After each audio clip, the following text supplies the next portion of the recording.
दोस्तों ये है, देखिए, ये है सीन, ठीक है। सीन ज़ेर सी, और ये है यहाँ से यहाँ तक काफ यानी छोटी काफ, और ये है दो चश्मी है ना। मेरी आवाज़ थोड़ी बदली आएगी क्योंकि मेरा गला ख़राब है दोस्तों।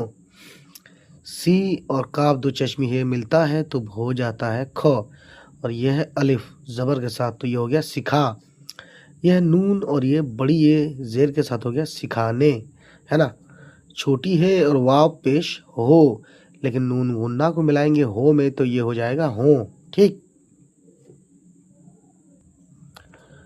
तो ये हो गया और नून गुन्ना मिलाया तो ये हो गया हो। और ये गाफ और बड़ी ये ज़ेर गे, सिखाने होंगे, ठीक है।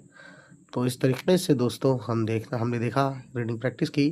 तो ये पूरी वीडियो हमने इसकी ऑलरेडी रीडिंग प्रैक्टिस की बनाई हुई है ना। तो इसको भी आप देखें, पढ़ें, समझें, और ये पूरी वीडियो देखनी है तो यहाँ पे ये जो निब है ना पेंसिल की, यहाँ पे क्लिक करें, डायमंड बटन आएगा, है ना, उस पर क्लिक करेंगे वो पूरी वीडियो आएगी। चलिए मिलते हैं, खुदा हाफिज़।